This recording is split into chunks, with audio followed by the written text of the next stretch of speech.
जी, अस्सलाम वालेकुम dear student, कैसे हैं आप? उम्मीद करते हैं कि आप सब खैरियत से होंगे। CS201 लेक्चर नंबर जो 23 है और वो आज इंशाल्लाह हम डिस्कस करते हैं। जी, ये फ़ाइल लेना चाहते हैं, ये लेक्चर लेना चाहते हैं तो ये वीडियो आखिर तक देखें। इंशाल्लाह मैं आपको एक पैटर्न बताऊंगा, तरीका बताऊंगा, आपको मेरी लिखी हुई शॉर्ट बुक CS201 आपको मिल जाएगी। पहला टॉपिक क्या है? प्री प्रोसेसर क्या है, ठीक है, इसके बारे में हम डिस्कस करेंगे। शॉर्ट वर्डिंग में इंक्लूड डायरेक्टिव क्या है, इसके बारे में डिस्कस करेंगे। डिफाइन डायरेक्टिव क्या है, इसके बारे में डिस्कस करेंगे। And other pre processor directive है, इसके बारे में करेंगे। मेट्रो के बारे में करेंगे और एग्जांपल्स भी करेंगे। इसके अंदर एक प्रोग्राम भी हम हल करेंगे। चलें डिस्कस करते हैं। फर्स्ट ऑफ ऑल हमने प्री प्रोसेसर होता क्या है, ये आपको शॉर्ट वर्डिंग में पहले मैं बता दूं, थोड़ा सा इंट्रोडक्शन करवा दूं। ये प्रोग्राम जब हम बनाते हैं इनपुट और आउटपुट को प्रोसेस करता है, ठीक है, इनपुट को आउटपुट में कन्वर्ट करता है, ठीक है। तो देखते हैं क्या कहते हैं।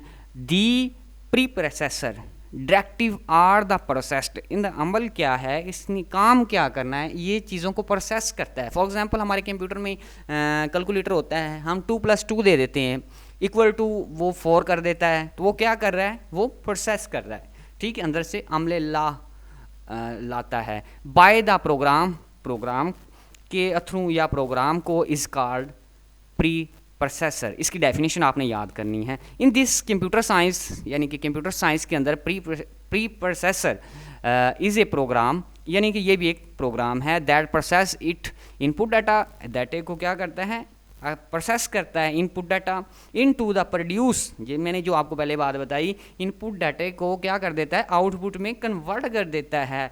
That use to input and other program, और फिर वो यूज़ करता है इनपुट को अदर प्रोग्राम के लिए भी। The output said to be processed from the input data, फिर उसको जहाँ पे इनपुट डाटा है उसको लेके उसमें आउटपुट में कन्वर्ट करता रहता है। मेन इसका काम ये है। Which is often use to same programs is like compiler, ठीक है। तो उसको क्या कर देता है, प्रोग्राम को कंपाइल कर देता है, लाइक करता है, ठीक है, यानी कि उसको कंपाइल भी प्रोग्राम को कर देता है, ठीक है। उसके बाद क्या करता है, उसके बाद is not use to and, ठीक है। अगर कोई प्रोग्राम गलत है या उसको बता देता है पहले ही कि ये आपका प्रोग्राम जो है वो गलत है, ठीक है, प्रोसेसिंग करने से पहले ही बता देता है। फॉर एग्जांपल कोई सिंटैक्स एरर है तो वो भी उसको पहले डायरेक्टिव कर देता है, बता देता है, ठीक है। स्टार्ट द हैशटैग, अब देखें, अब ये इंपॉर्टेंट है, आपकी लाइन ये आपने पिक कर लेनी, ये मैं जो हाईलाइट कर रहा हूँ।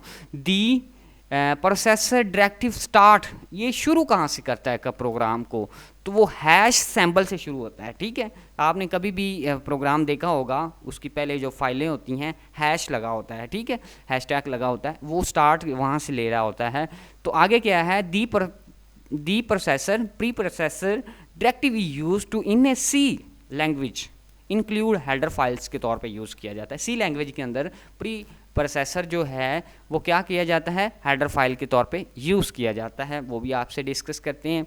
नेक्स्ट आ जाए जी, ये आ गई है। इंक्लूड डायरेक्टिव क्या होता है, include directive is use to include header files in the program. ये एक हेडर फाइल होती है और प्रोग्राम में यूज़ होती है। ये देखें, ये इसकी एग्जांपल पढ़िए, देख सकते हैं आप, ठीक है। उसके बाद क्या करता है, as a syntax of the include, इसकी छोटी सी ये बात याद रखनी है। ये क्या करती है, ये एक हेडर फाइल है और प्रोग्राम में यूज़ होती है, ठीक है। इसकी एग्जांपल आपने ये देखने, इंक्लूड, उसके बाद आपका ऑपरेटर लगा हुआ है iostream.h, प्रोग्राम लिखने से पहले ये लगाते हैं ना, बस यही काम करना है। दी बव स्टेटमेंट्स टेल्स कंप्यूटर, अगर कोई स्टेटमेंट्स हैं कंप्यूटर, सॉरी कंपाइलर को क्या करती है, इंक्लूड कर देती हैं उसमें, अगर ज़्यादा स्टेटमेंट्स हो उनको भी इंक्लूड्स करती है।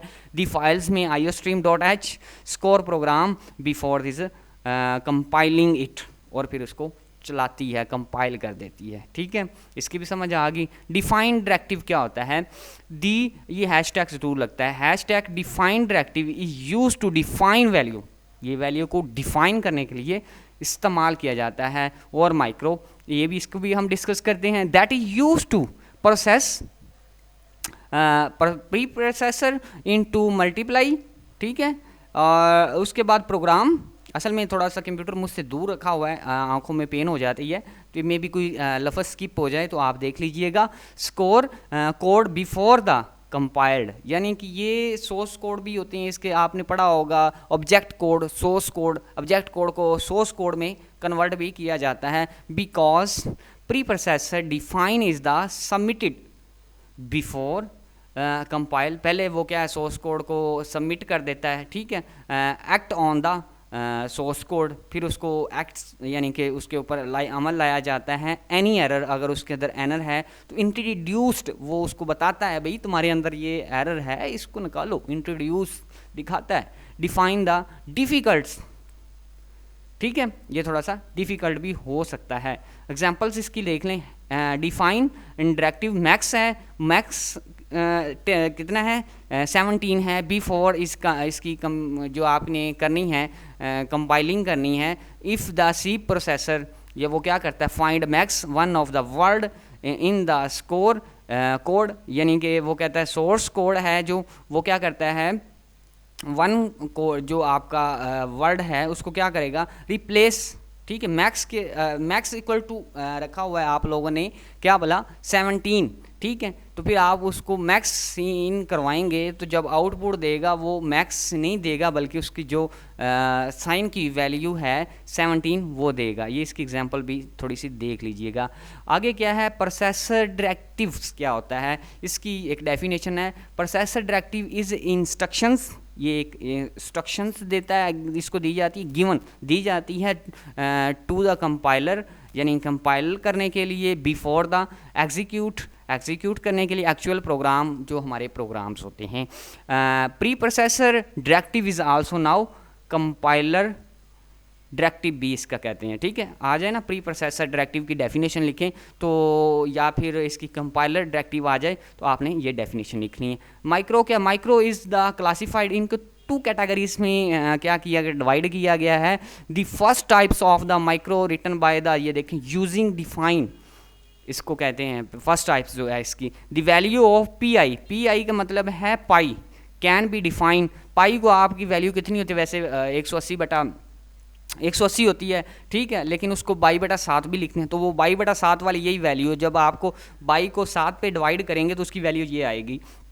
उसके बाद the second types of the micro texts, ठीक है, इट आल्सो कॉल्ड, ये आपकी उसकी डेफिनेशन आ जाए सेकंड वाली जो माइक्रो उसके बारे में। कंसीडर द, ये आपको दिया गया है, ठीक है, यानी कि एक्स है, एक्स को क्या कर देना है, एक्स से मल्टीप्लाई कर देना है। डिफाइन द स्क्वायर, एक्स से मल्टीप्लाई यानी कि एक्स स्क्वायर हो जाएगा। एग्जांपल्स देख लें, अब एग्जांपल भी आपके टॉपिक में मौजूद है। सपोज द एक program which is the use the area, ठीक है, उसके बाद circles many be times it before will be written micro calculation by the area of area we know that formula आपको आता है एरिया का लंबाई ज़रब चौड़ाई। now the is formula where's we will, जो हम इसको फाइंड करेंगे दिस माइक्रो। अब देखें ये प्रोग्राम रेड कलर का मैंने लिखा है, ये आप कॉपी करके ना आप अपनी डैब पे भी चला सकते हैं, ठीक है। ये फाइलें यूज़ हो रही हैं, ठीक है। ये हैशटैग जो यूज़ हुआ है प्रोग्राम को स्टार्ट करने के लिए यूज़ हुआ है, MCQs पे आता है। यूजिंग नेम स्पेस, ये हेडर फाइल डेव की है, ठीक है। उसके बाद ये जो देखें डिफाइन, वो बताया हुआ है प्रोग्राम को, उसने बताया है डिफाइन। ये माइक्रो का है ना, इसकी ये देखें, इसकी मैंने आपको बताई है, ये देखें यूजिंग हो रही है हेडर फाइल, ठीक है, यानी कि डिफाइन ये यूज़ हो रही।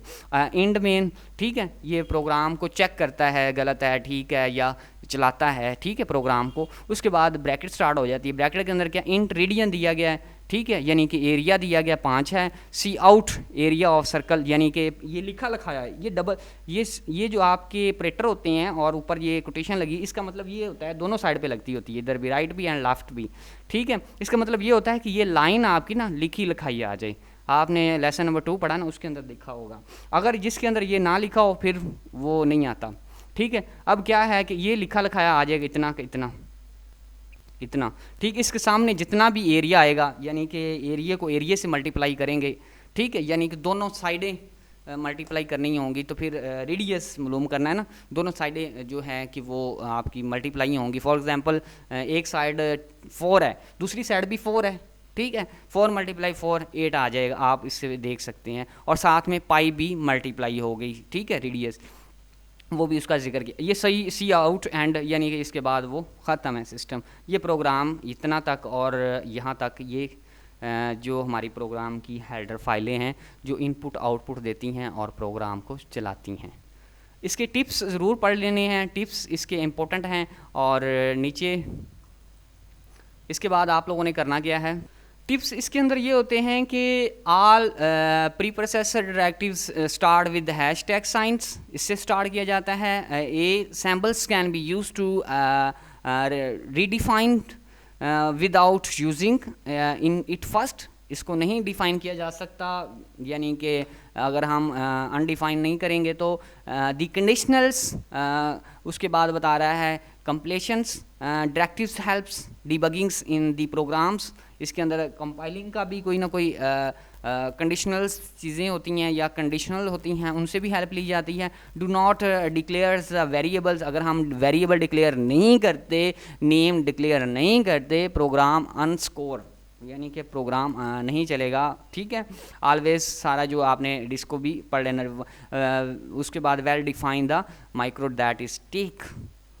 ठीक है, ये चीज़ें आपका लेक्चर नंबर जो था, शॉर्ट लेक्चर जो मैंने अपनी वर्डिंग में कन्वर्ट किया था, जो आपको मैंने अभी समझा दिया है, इसको याद कर लें। इंशाल्लाह आपको अच्छा नॉलेज मिलेगा और बिल्कुल 10 मिनट के अंदर आपको अगर ये क्लियर होता है, जो आप लेक्चर सुनते हैं 20-20 25-25 मिनट के, ठीक है, तो बल्कि 25-25 मिनट के क्या, बल्कि आप CS20 बुक खोल के देख लें। अगर आपको वहाँ से कुछ पढ़ना आ जाए तो मुझे बता दीजिए कि सर मुझे पढ़ना आ गया, मुझे प्रोग्रामिंग आ गई है, तो ये मुझे बात ज़रूर बताइएगा। ठीक है, नहीं तो मैंने तो ये आप लोगों को शॉर्ट लेक्चर बिल्कुल शॉर्ट करके आप लोगों को पेश कर रहा हूँ।